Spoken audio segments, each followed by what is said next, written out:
Hi, everyone, and welcome. We're going to be talking about constipation and whether it is normal or whether it's healthy. And this comes from an article by Dr. Jocker about the 12 ways to overcome constipation. If you have any questions, please feel free to give Dr. Udani a quick text, and she'll be happy to answer all of your questions. I wanted to welcome Dr. Udani. She is our naturopathic doctor here at Justine Blainey Wellness Center, and she is passionate about talking about poop. So about digestion in general. And you know what? She really does really specialize in women's health and skin conditions, but she genuinely believes that everyone, like everybody, has the ability to make those healthy choices and long-lasting changes to your health. Please help me welcome Dr. Udani. Good evening, everybody. Thank you so much, Angela, and welcome to this really great and informative talk we have on poop, especially constipation. So before we jump in, we're going to talk about some of the upcoming webinars. So we have an amazing cooking show, health cooking show with Sabine coming up. As also we'll be talk about understanding brain degeneration and what can we do to help, because there's Alzheimer's, brain fog, memory issues are rising. So what are some things we can do to prevent that? How does the lymphatic system help your brain and immune system? So this is a really cool new findings in medicine about this lymphatic system that helps with your brain. So we're going to talk about that as well, and about what is fasted exercise and understanding how it can help our bodies. So lots of exciting, interesting talks coming up. I hope you tune into these. So let's jump right into this talk. So we're going to talk about the 12 ways we can overcome constipation, but we're also going to jump in first to how does constipation happen and what is constipation? So, when our digestive system is a big tube, right, from the mouth all the way to the bum, and this is where our food gets eaten, broken down, digested, and it needs to go out, right? It needs to be eliminated. So what happens is basically when the food is sitting for too long in our gut, and it's moving too slowly, the bacteria feeds on it more and more and can cause so much bacterial overgrowth, and can really cause the release of other toxins, and can slow down the poop movement even more. So constipation is a big problem because normally we should have at least 1 to 3 poops a day. And ideally it's a poop after you've eaten, because that means like the pipes are moving, there's no blockages and nothing is stopping it. So let's go ahead into what can be done. So what are some of the signs of constipation? It can include abdominal pain. So this could be like those sharp pains, or even pain when you're really straining to go to the washroom. You can even feel bloated especially in the lower gut, so below your belly button. You can get headaches. You can even have poor appetite because you're not eliminating as well. So your body's trying not to eat too much. You can even have headaches and dizziness. So these are some very common signs of constipation. And constipation is really when you might also notice like your poop changes as well. It looks drier. So this is a great chart, which is the Bristol stool chart. And I show this to my patients. I always have my chart handy here. This is what I use. And so if you see there's 7 different types of poops that you can have. Yes, it's good to look at your poop. It's good to look at it just before you flush it down, because then you can see, okay, how is my poop looking? Because that is an indicator of how good your digestion is. So we really are looking for the type 3 to type 4 poops. Ideally type 4, which is very smooth, like a sausage, has a snake shape, easy to pass. You're not in the washroom for 15 to 20 minutes. You're in and out, it just comes right out of you. There's no blood, there's no mucus, there's no pain, there's no straining, But when you're constipated, you tend to get the type 1 and type 2 kind of poops, which is like really hard. And you feel like it's stuck, and you're really, really pushing. So you feel really straining, and you're just, you can even get headaches from this. And the poop is just small, I call them rabbit pellets, they look really tiny and small, or it comes in little bits and pieces. So those are signs of constipation. On the other end of the spectrum is the diarrhea, right? Which is type 6 and type 7. This is when it's completely watery and there's no shape at all, which is also bad. So today we're talking about the constipation aspect and how we can fix that. So let's jump right ahead. So healthy digestion, healthy bowel movement, it is really important. It is basically tells me as your healthcare practitioner that your digestion is working really fine, and you have enough water in your system, you have enough fiber in your system, and that you're digesting it really well. So let's learn about the 10 causes of the constipation. This is the most common cause of constipation. Number one cause, the first cause, is intestinal dysbiosis. So this is when you have an imbalance in your harmful gut bacteria or harmful viruses, parasites, and fungi compared to your good gut bacteria or your probiotics. So what this can do is it can, first of all, reduce your nutrients that you're digesting from being absorbed into the body, because these bacteria gets first dibs. So they will take it. They'll take the iron, the vitamin B, all of the other nutrients, and then you almost don't get enough of that. So you can cause nutrient deficiencies. An overgrowth of these bacteria can actually even change how quickly the intestines move. So in order for poop to move through, your intestines have to have because it's a smooth muscle, right? It's one big tube. So it needs to be squeezing at the right amount, right speed, and the right pace. But sometimes when there's too much of these harmful bacteria, it can reduce how quickly the tube is squeezing and moving food around. And the other thing is that, the beneficial bacteria really help us break down food better. And it actually can help us feed our large intestinal cells with these nutrients better.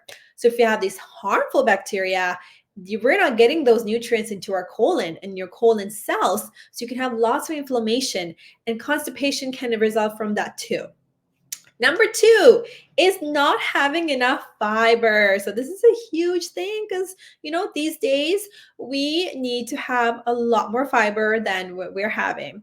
Ideally, we need to go aim for 30 grams of fiber a day just to move things along. And so how fiber works is that it really helps to bulk up your stool. And so that bulking up really sends the nervous system signals to help move stool along. It also can attract water towards it, so it can soften the stool. And it can also feed some of the good gut bacteria. So that way it's reducing the inflammation. Now, so number two is not having enough fiber. So, this is how it can affect how your gut is functioning. And so one of the things with the gut bacteria is that, fiber, especially things like, that you get from vegetables like inulin, or like, the vegetables you have, kale, celery, broccoli, cauliflower, the fiber in that can really help feed the good gut bacteria. So let's jump right in to number 3 is food sensitivities. Actually, I want to just do quickly to go back to the fiber part. There's 2 different kinds of fiber. There's the soluble fiber and insoluble fiber. So with soluble fiber, it is what you mix it in a powder, or it can come from beans. It can come from oatmeal, for example. It just kind of it's good. It's soluble. Insoluble means it's not really easily broken down. So things like what you can find in celery or kale or carrot, for example, that can help bulk up the stool. So there's 2 different kinds of fiber. With both fibers, it is very, very important that you drink enough water. Otherwise, you might actually worsen your constipation. Okay. Let's jump into number 3 is food sensitivities. So, just like how we need the fiber, just like how we need the good gut bacteria, when we have food sensitivities, it can really affect the bacterial, the microbiome. So it can feed the bad bacteria, and it can cause an imbalance, basically. And when we have too many food sensitivities, it really increases the inflammation of the gut lining. So some of the most common food sensitivities, and there's a difference between a food allergy and a sensitivity as well. So let me quickly do the allergy part. Allergies can happen from when you are younger. It starts from when you're an infant, and it can be life-threatening. It can happen very quickly, the allergic reaction. So, some of the most common allergic reactions are to peanuts, to nuts, eggs, shellfish, for example. So this is an allergic reaction where the immune system is really quickly acting on it. Food sensitivities can develop at any age. And a lot of times these sensitivity reactions are more delayed. So, which means that you're not going to immediately feel like something's going on. But over time, maybe like a couple hours later, or that afternoon or that night, you might notice that you're more bloated, or you have joint pain, or there's pain in other parts of your body.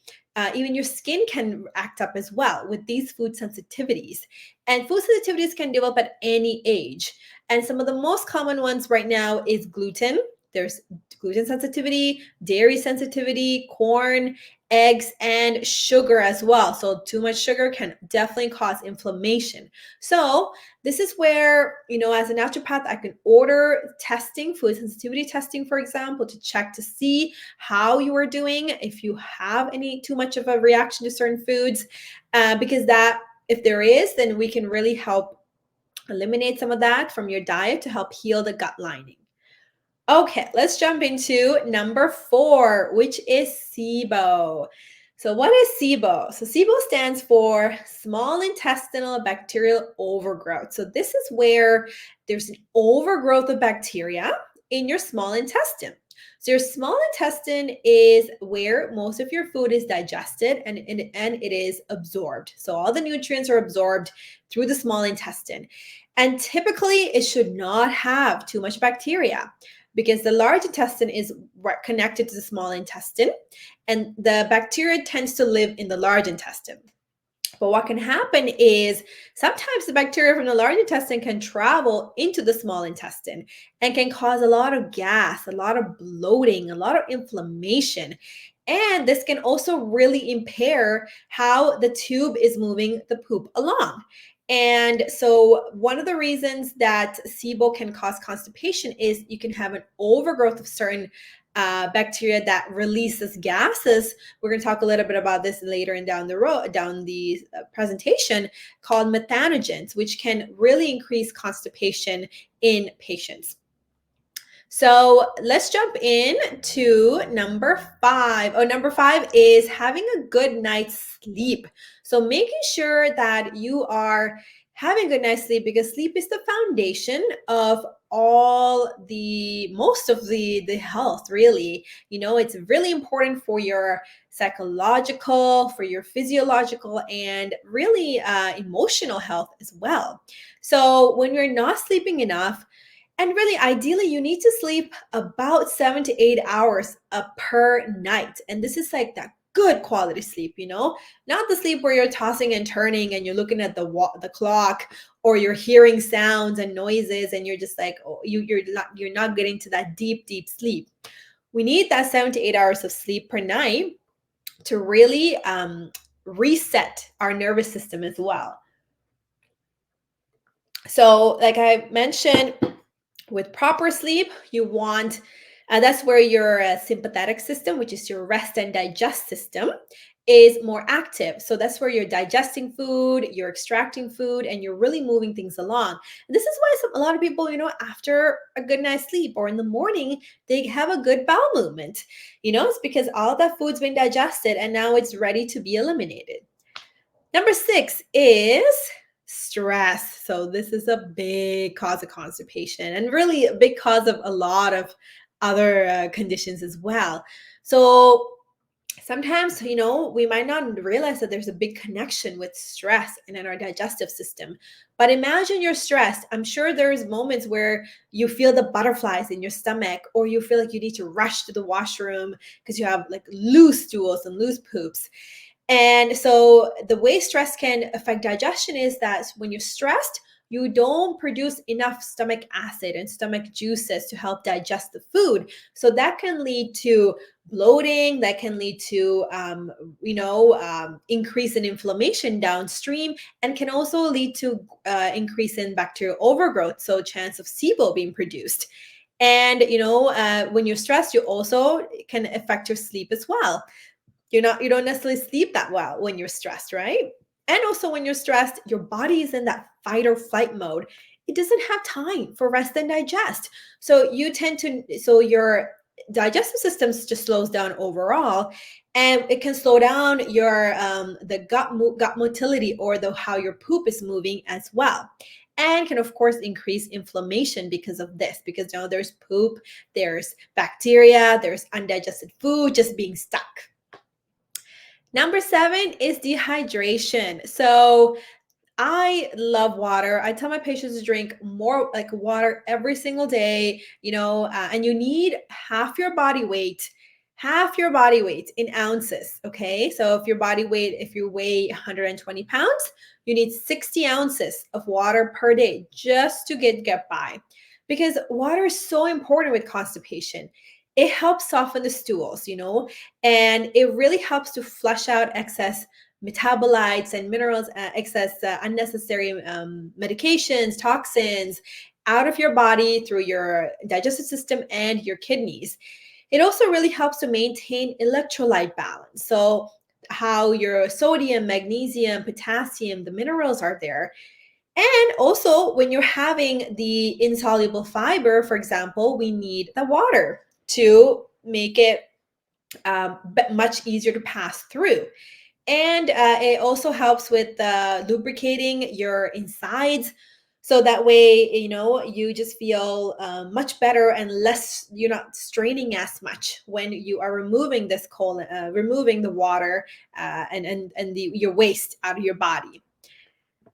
Let's go into number 8, which is electrolyte imbalance. So what can happen is, what are electrolytes? So electrolytes are potassium, sodium, magnesium, calcium, and chlorine.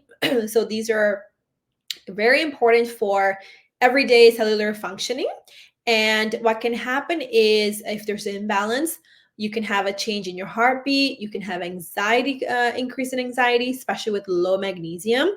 You might get muscle spasms as well with low magnesium. I'm gonna have a little bit of water right now. Digestive issues can definitely come too, because when you have an imbalance of electrolytes, your body is trying to conserve water, because water tends to be where a lot of these electrolytes are carried out. So it will take water from things that it says is not important. So, for example, it'll kind of take the water, conserve the water from your bowels. So then now you're more drier, and it feels like there's more. The poop is more constipated and constricted. So we need enough electrolytes. So magnesium, for example, really helps with constipation. It helps to increase water in the colon and softens the stool, so that way it can be easily passed through. Let's go jump into number 9 is medications that can promote constipation. So this is very important, because a lot of us these days are taking a few medications, and these can very much interfere with how quickly your colon is emptying. So it can slow down the movement of the intestines and the nervous system functioning. Especially things like NSAIDs can cause the stomach acid, can cause ulcers, for example, as well. Iron, so there's vitamins that can cause constipation too. Iron, for example, can be very constipating. So there's ways we can go around this by having the iron together with magnesium or vitamin C, for example. Calcium supplements can also slow it down. Antacids with aluminum or calcium carbonate. Antidepressants can also often lead to constipation because of the way it affects your serotonin in the body.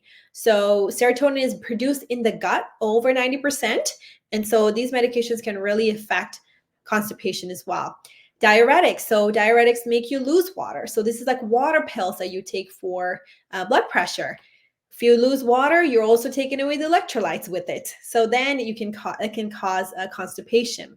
Muscle relaxants as well, and there's a lot of different medications that can have constipation as a side effect. So if you're experiencing constipation and you're taking a few of these medications, it's really important to talk to your family doctor about this, or even to your naturopath, to see what can be done to balance this out.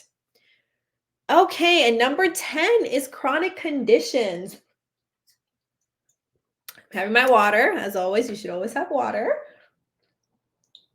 So some of the chronic conditions that can affect constipation is things like irritable bowel syndrome. So there is IBD, then there's IBC. So IBD is IBSD, irritable bowel syndrome diarrhea, or IBSC, which is, irritable bowel syndrome that's constipated. So this is a chronic condition that can really affect, how quickly you are going to the washroom. Hypothyroidism. So if you have a low underactive thyroid, it really also can increase your constipation as well. Same thing with inflammatory bowel disease. So things like Crohn's or ulcerative colitis, there would be periods where you would be constipated, and then there's periods where you have a really bad flare up and lots of issues, like lots of diarrhea can come through as well. Leaky gut syndrome, of course, like we mentioned, with the overgrowth of gut bacteria, with the food sensitivities, can cause constipation as well. So, like I mentioned before, there's some research that, when you experience constipation, you have a higher than normal amount of methane gas, and methane gas is produced by bacteria in the gut. And there are bacteria that specifically produce methane gas called methanogens, and they tend to really plug up the system. They can cause constipation. So methanogens love to eat sugar, they love to eat carbs and things like that. So this is where it's very important to fix your gut by fixing and having different changes into your diet. So here is a great way you can see where methanogens can reduce some of the serotonin receptors and molecules. So it's also, like I mentioned, they love to eat on sugar and feed off of them, so they can associate with obesity as well. And there's hydrogen producers they tend to be more a different strain of bacteria, and they are so the biggest lesson here is to have a balance, and then have a reduction in your methanogens, because that's what's associated with constipation.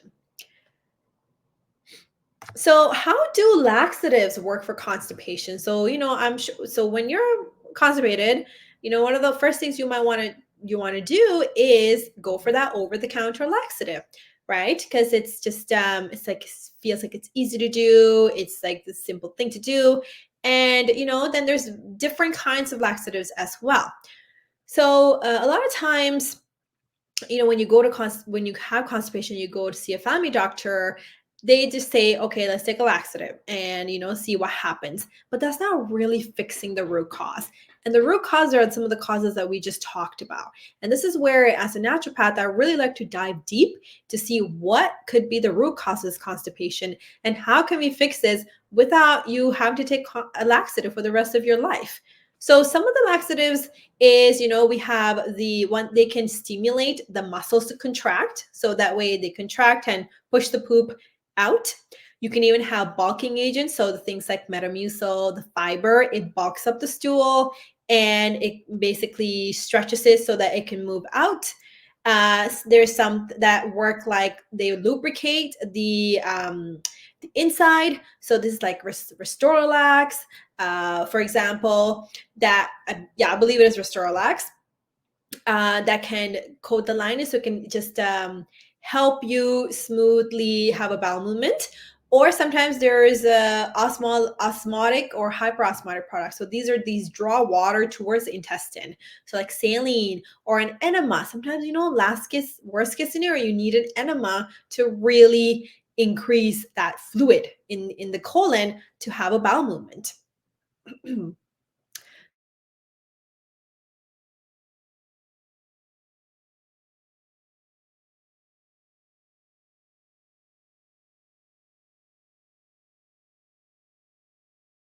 The size and form of the stool.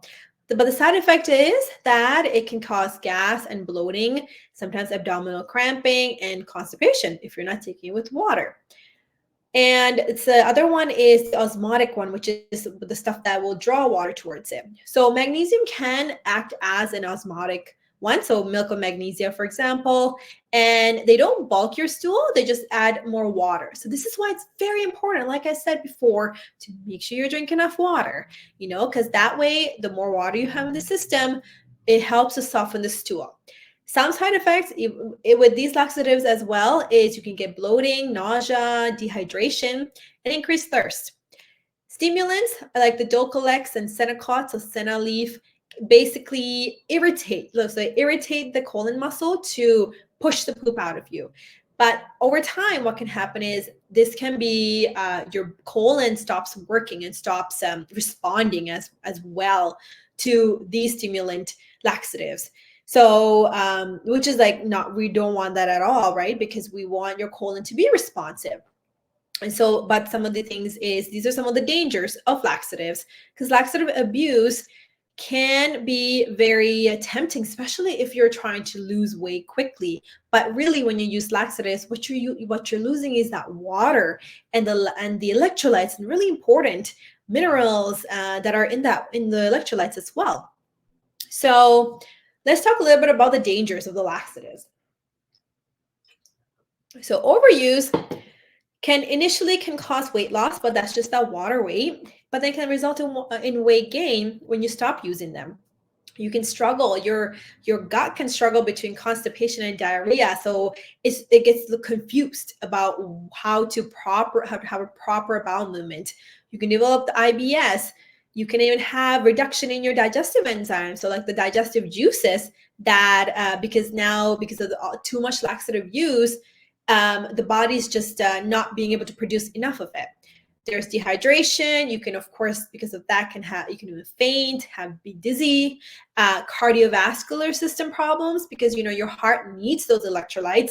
It needs the calcium, the potassium, the sodium to function. So if you're constantly using laxatives, you're really getting your body getting rid of that from body. And if your heart's not working properly, that's going to lead to possible death. And there could also be colon cancer because of how irritated the laxatives can make the inside of the colon.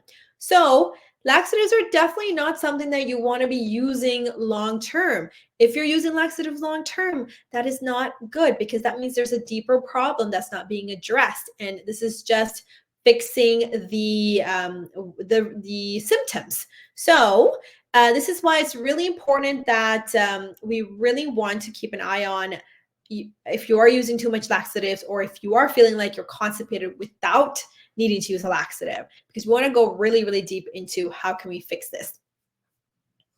So and one of the ways we can do is having probiotics, but this is also where we want to first figure out, is there an overgrowth of certain bacteria? Because if there is too much of a bad bacteria being produced, then we don't want to necessarily give you too many probiotics in the beginning, because the probiotics don't necessarily have enough of a real estate to colonize and settle down. So we want to first potentially do a cleanse, and then start with feeding the body with probiotics. So let's talk a little bit about some of the 12 ways to achieve healthy poops. We talked about the problems, we talked about the causes. Now we're going to talk about how can we prevent constipation. Number one, it sounds really easy, is actually to consume more healthy fat. Because when you have enough fat, It helps to regulate hormone function, but not just that, but fat can actually really move the digestive system along. Fats can help um, increase your intestinal transit time, so it can help with constipation.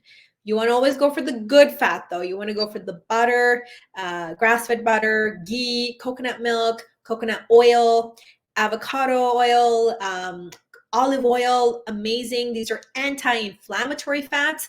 We want that feeding your body instead of the bad fats. You want to stay away from most of the seed oils, the margarine. It's fake. It's not really real. Even cottonseed hydrogenated oil. So if you read labels, please, I highly recommend just read a label every single day or every single week. That way you're familiar with what kind of fats are in these meals.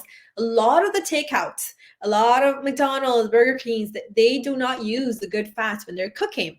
So when you're eating these kind of fats, these takeout foods and stuff, you're actually causing a lot of inflammation and can actually make constipation worse.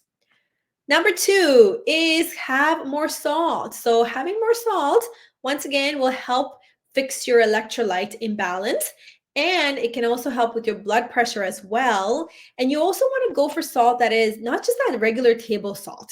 Regular table salt doesn't have a lot of those trace minerals. You want to go for Celtic salt or Himalayan salt, the pink salt.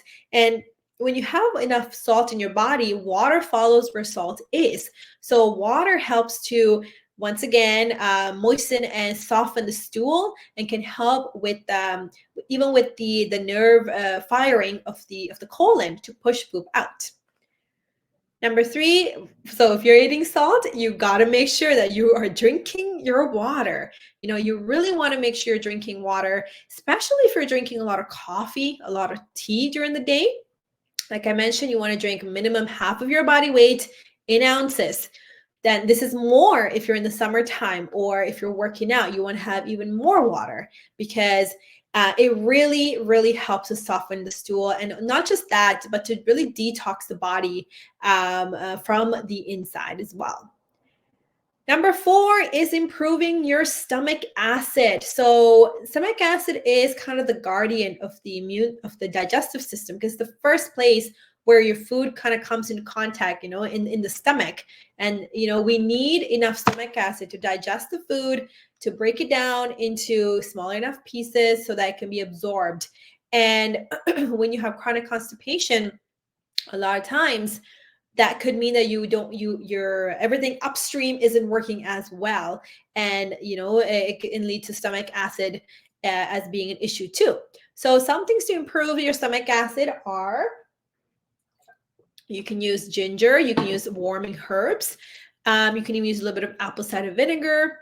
When you start the day, you can drink a little bit of water. So don't drink too much water after a meal, because then that can dilute the stomach acid that you do have in your body.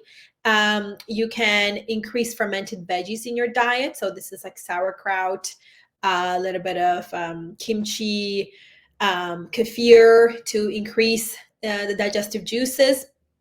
And one of my favorite things is you want to eat the protein at the beginning of the meal, because that's when you tend to have the most stomach acid. So, and then it has more time for it to be digested and broken down, because it's the first thing you ate. So there's lots of things that could help stomach acid.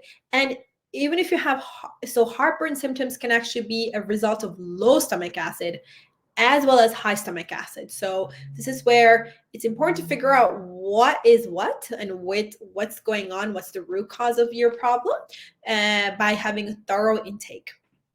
Number 5 is aloe vera. So aloe vera is a wonderful herb. It's amazing for your skin, but it's also great when you take it internally, because it is a natural laxative treatment. So you want, that fleshy part inside of the aloe vera has actually very good gut healing compounds.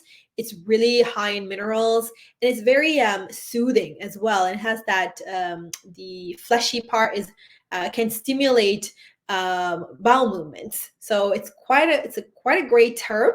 And you wanted to have, so the way my mom does it, because sometimes when she has problems with constipation, she will take about half a leaf and she'll mix it with some lemon juice and some water, and so she'll put it in a blender, and then she'll just drink that, and next day she's good to go.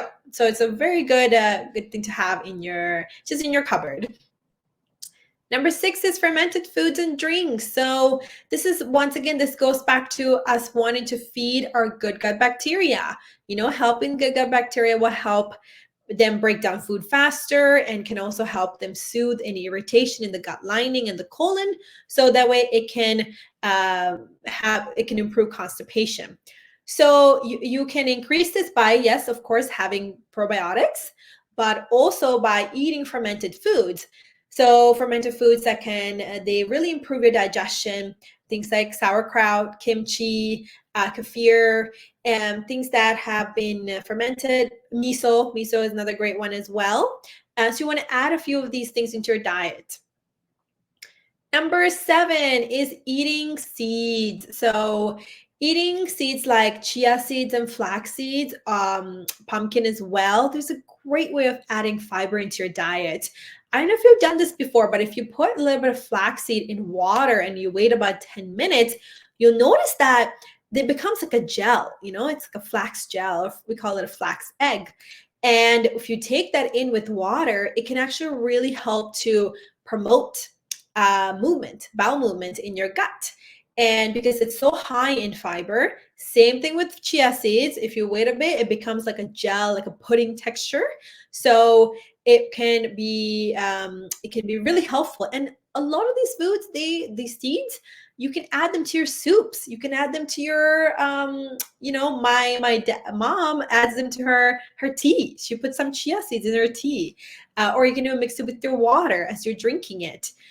So these are the easy ways you can sprinkle it on your salad or things like that to kind of give your body some extra fiber. And once again, with fiber, you want to make sure you're drinking enough water. Number 8 is bone broth. So bone broth is fantastic. So good for healthy gut and for healing the gut lining. It's a really rich source of antioxidants. Also things that can help patch the gut lining, like collagen, gelatin, MSM, chondroitin sulfate. These are all building blocks. Think of them like that, of your gut lining. And it can really help also boost and improve your immune system as well. And this is really good for individuals with leaky gut, because it can help calm down the inflammation, patch up the leaky gut, and that can help with constipation. And number 9 is, of course, magnesium. So a lot of us, actually, magnesium is one of the leading mineral deficiencies in the world. We don't get enough magnesium in our diet, primarily because, well, we tend not to eat a lot of veggies and fruits. And even if we do, a lot of the veggies and fruits don't have the same amount of magnesium like it used to do back in the day, because of the soil quality. So the soil has been depleted of some of these minerals. So it's not being absorbed through the soil into the food. So that's why a good quality magnesium supplement can go a very, very long way with healing and helping with constipation. And it can also really help with muscle spasms, with anxiety, and with sleep. But you can still get magnesium from food as well. For example, leafy greens are very, very good. Green veggies, nuts, and seeds are very good at magnesium as well.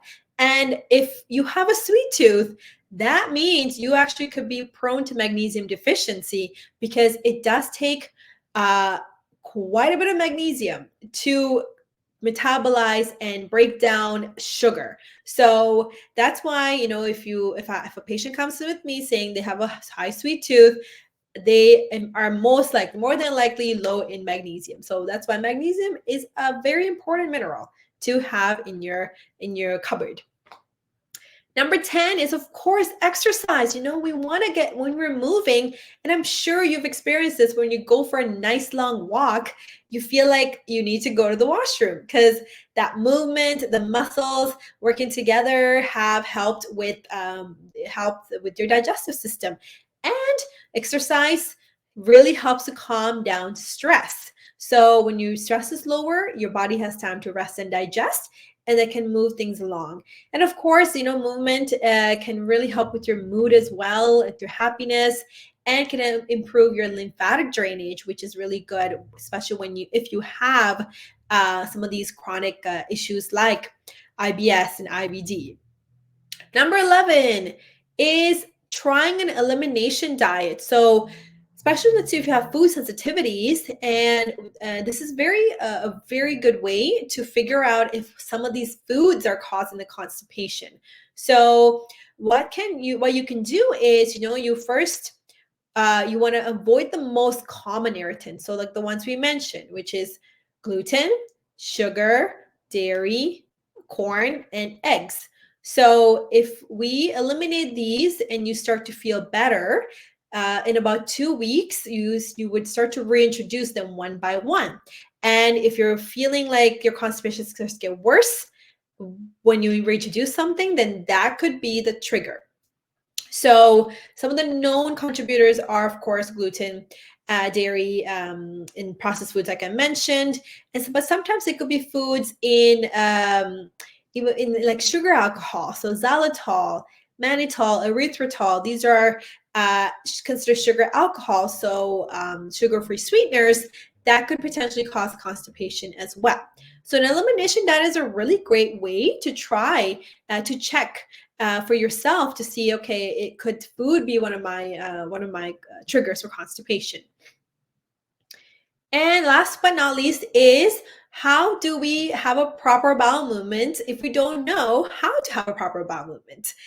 So having so I know, because we tend to have our toilet, and the way we're actually sitting is not the best way to have a poop, actually, because it does not fully open the sphincter, the anal sphincter, to properly let out bowel movements. So this is why, in many cultures, the toilet is much lower to the ground. So it feels like there's a much higher squatting position for you. And so squatting down deep is not only good for our backs, it's really good for for clearing our system as well. And so you release the tension from the intestines, opens up the sphincters better, opens up the rectum better as well. And something that you can have easily at your home is to have a little potty. It's like a little stool in your washroom where you can at least raise your legs, which can help open up the opening more, and for the poop to be eliminated better. So constipation is common, but it is so preventable for both short and long-term health. And like we mentioned here, we talked about the 12 so the causes of I believe it was eight causes of constipation, and the 12 ways we can help it. And the key here is to not depend and rely on laxatives for years or for months, and to really just go dive deep into what is going on, what's causing the constipation, so we can fix it. Because constipation is no fun. We know it is not something that you want to experience all the time, because it can really lower your quality of life. So implementing these natural strategies, such as changing our dietary habits, increasing our water intake, hydration, and even trying supplements like magnesium, and can be very, very good for boosting your bowel movements and having healthy bowel movements. So thank you so much for that, coming and joining us for this talk. This is hopefully you took a lot out of it, a lot of information. We have some amazing upcoming webinars, especially we have a video with Sabine on healthy cooking. We have one on brain degeneration and what can we do to help. How does the lymphatic system help our brain and immune system? This is a really cool talk. And about fasted exercise and how does it affect our bodies. So we always love to give you as much information as we can about these health topics and more. We'd love to have you connect with us. You can also feel free to write a review, because we do this out of our hearts to you. And please let us know if you have anything else that you would like us to talk on. We're always open to talk ideas as well. So thank you so much for joining me today, and I hope you learned a lot on this talk on constipation. Have a great evening, everybody.